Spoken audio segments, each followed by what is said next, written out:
May 4th, Judges 19:1 through Judges 20:48. And it came to pass in those days, when there was no king in Israel, that there was a certain Levite staying in the remote mountains of Ephraim. He took for himself a concubine from Bethlehem in Judah, but his concubine played the harlot against him, and went away from her father's house at Bethlehem in Judah, and was there 4 whole months. Then her husband arose and went after her, to speak kindly to her and bring her back, having his servant and a couple of donkeys with him. So she brought him into her father's house, and when the father of the young woman saw him, he was glad to meet him. Now his father-in-law, the young woman's father, detained him, and he stayed with him 3 days. So they ate and drank and lodged there. Then it came to pass on the 4th day that they arose early in the morning, and he stood to depart. But the young woman's father said to his son-in-law, "Refresh your heart with a morsel of bread, and afterward go your way." So they sat down, and the two of them ate and drank together. Then the young woman's father said to the man, "Please be content to stay all night, and let your heart be merry." And when the man stood to depart, his father-in-law urged him, so he lodged there again. Then he arose early in the morning on the 5th day to depart. But the young woman's father said, "Please refresh your heart." So they delayed until afternoon, and both of them ate.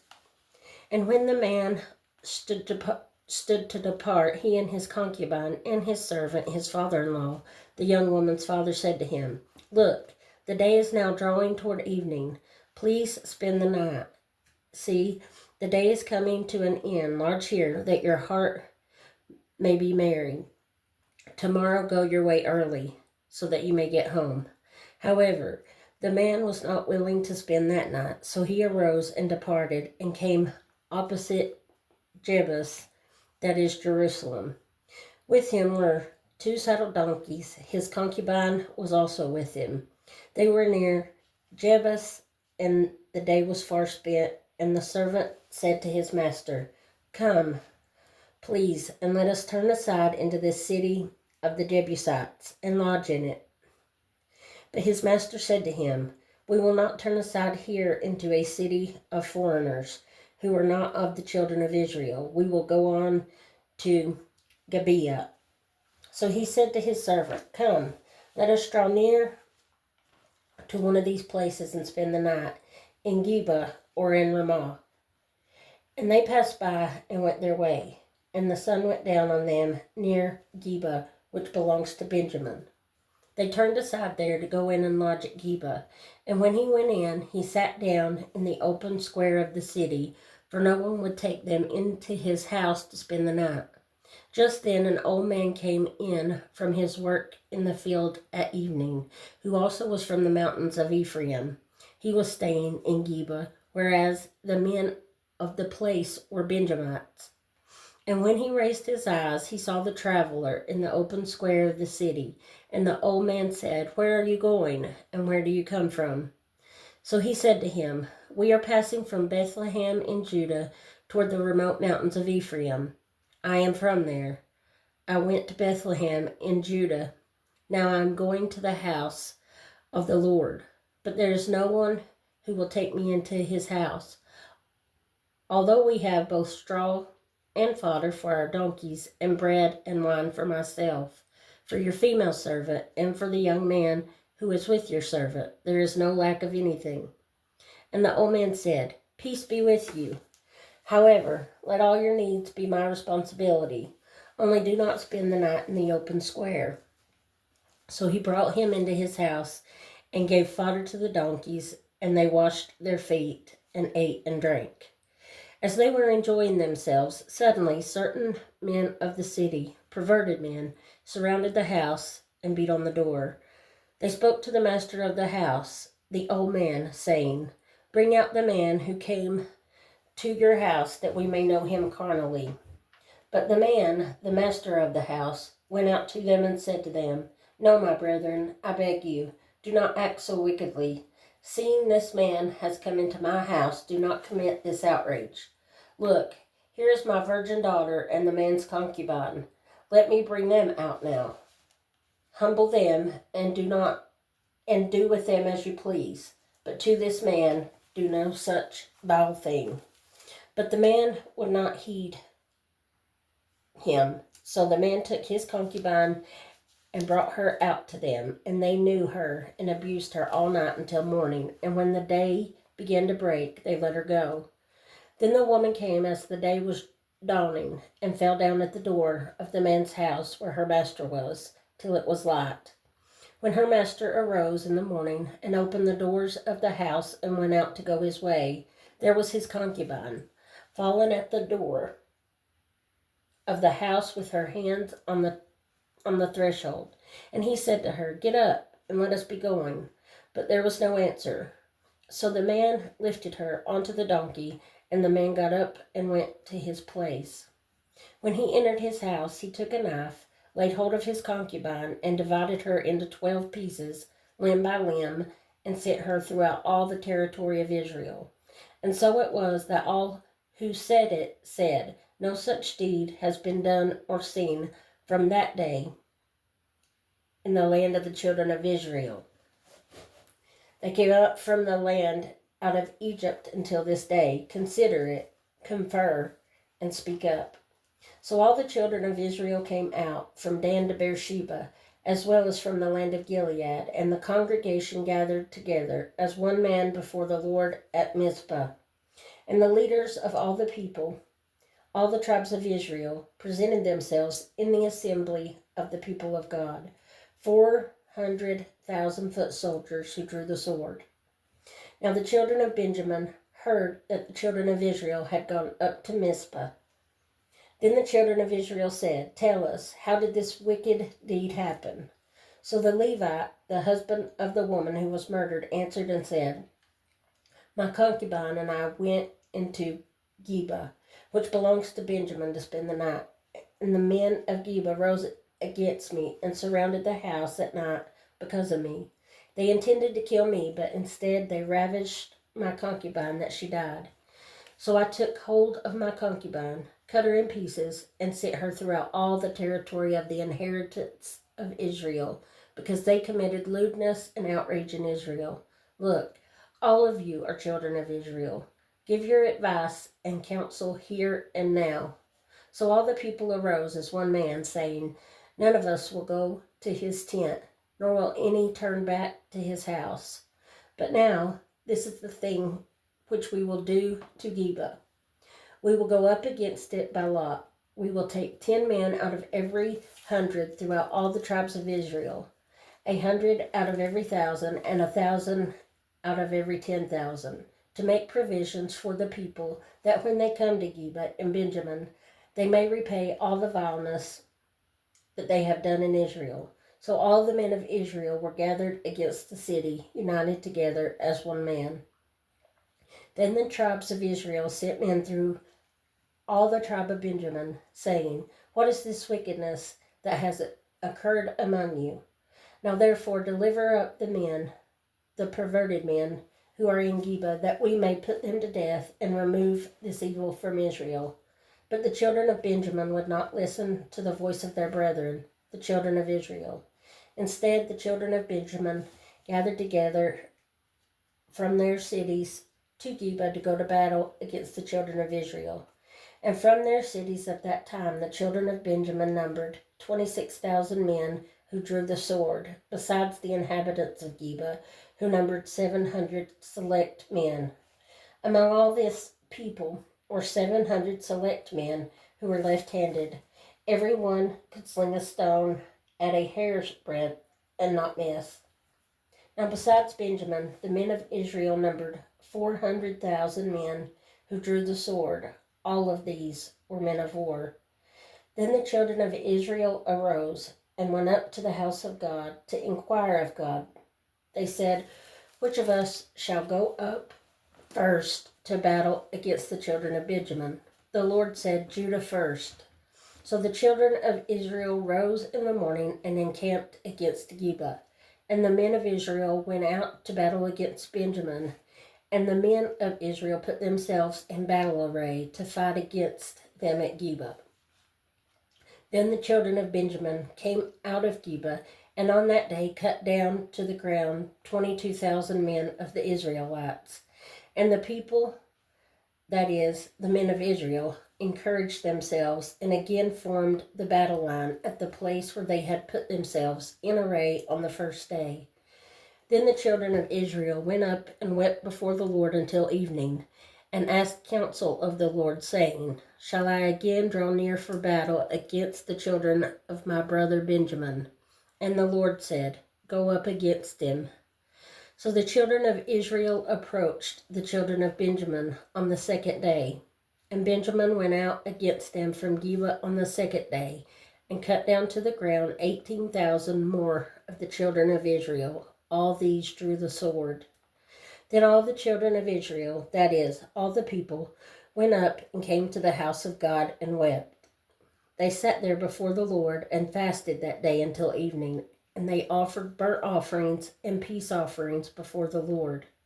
So the children of Israel inquired of the Lord. The ark of the covenant of God was there in those days, and Phinehas, the son of Eleazar, the son of Aaron, stood before it in those days, saying, Shall I yet again go out to battle against the children of my brother Benjamin, or shall I cease? And the Lord said, Go up, for tomorrow I will deliver them into your hand. Then Israel set men in ambush all around Geba, and the children of Israel went up against the children of Benjamin on the third day, and put themselves in battle array against Geba as at other times. So the children of Benjamin went out against the people and were drawn away from the city. They began to strike down and kill some of the people, as at other times, in the highways, one of which goes up to Bethel and the other to Geba, and in the field about 30 men of Israel. And the children of Benjamin said, They are defeated before us, as at first. But the children of Israel said, Let us flee and draw them away from the city to the highways. So all the men of Israel rose from their place and put themselves in battle array at Baal Tamar. Then Israel's men in ambush burst forth from their position in the plain of Geba. And 10,000 select men from all Israel came against Geba, and the battle was fierce. But the Benjamites did not know that the disaster was upon them. The Lord defeated Benjamin before Israel, and the children of Israel destroyed that day 25,100 Benjamites. All these drew the sword. So the children of Benjamin saw that they were defeated. The men of Israel had given ground to the Benjamites because they relied on the men in ambush whom they had set against Geba. And the men in ambush quickly rushed upon Geba. The men in ambush spread out and struck the whole city with the edge of the sword. Now the appointed signal between the men of Israel and the men in ambush was that they would make a great cloud of smoke rise up from the city, whereupon the men of Israel would turn in battle. Now Benjamin had begun to strike and kill about 30 of the men of Israel, for they said, Surely they are defeated before us, as in the first battle. But when the cloud began to rise from the city in a column of smoke, the Benjamites looked behind them, and there was the whole city going up in smoke to heaven. And when the men of Israel turned back, the men of Benjamin panicked, for they saw that disaster had come upon them. Therefore they turned their backs before the men of Israel in the direction of the wilderness. But the battle overtook them, and whoever came out of the cities they destroyed in their midst. They surrounded the Benjamites, chased them, and easily trampled them down as far as the front of Geba towards the east. And 18,000 men of Benjamin fell. All these were men of valor. Then they turned and fled towards the wilderness to the rock of Rimmon, and they cut down 5,000 of them on the highways. Then they pursued them relentlessly up to Gidom and killed 2,000 of them. So all who fell of Benjamin that day were 25,000 men who drew the sword. All of these were men of valor. But 600 men turned and fled towards the wilderness to the rock of Rimmon, and they stayed at the rock of Rimmon for 4 months. And the men of Israel turned back against the children of Benjamin and struck them down with the edge of the sword. From every city, men and beasts, all who were found, they also set fire to all the cities they came to. John 3:22 through John 4:3. After these things, Jesus and his disciples came into the land of Judah, and there he remained with them and baptized. Now John also was baptizing in Aenon near Siloam, because there was much water there, and they came and were baptized, for John had not yet been thrown into prison.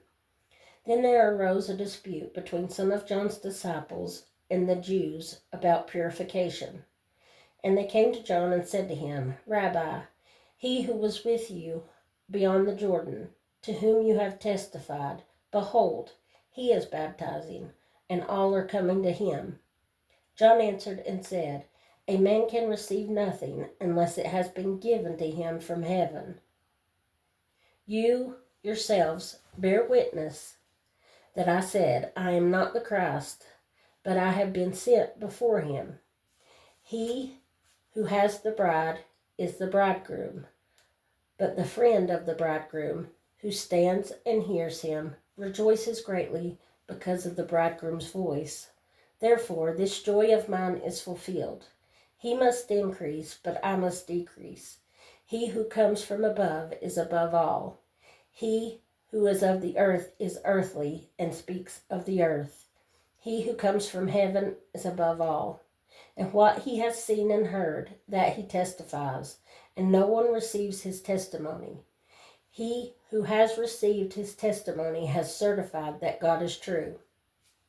For he whom God has sent speaks the words of God, for God does not give the Spirit by measure.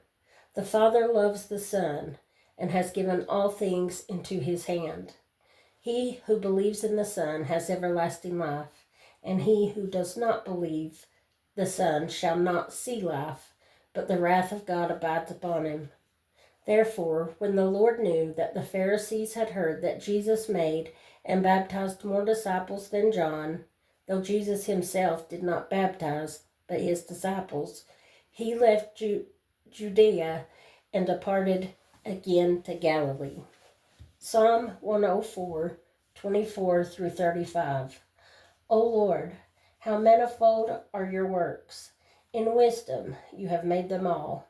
The earth is full of your possessions. This great and wide sea, in which are innumerable teeming things, living things, both small and great. There are ships sail about. There is that Leviathan which you have made to play there. These all wait for you, that you may give them their food in due season. What you give them, they gather in. You open your hand, they are filled with good. You hide your face, they are troubled. You take away their breath, they die and return to their dust. You send forth your Spirit, they are created, and you renew the face of the earth. May the glory of the Lord endure forever. May the Lord rejoice in his works. He looks on the earth and it trembles. He touches the hills and they smoke. I will sing to the Lord as long as I live. I will sing praise to my God while I have my being. May my meditation be sweet to him. I will be glad in the Lord. May sinners be consumed from the earth and the wicked be no more. Bless the Lord, O my soul. Praise the Lord. Proverbs 14, 22 through 24. Do they not go astray who devise evil? But mercy and truth belong to those who devise good. In all labor there is profit, but idle chatter leads only to poverty. The crown of the wise is their riches, but the foolishness of fools is folly.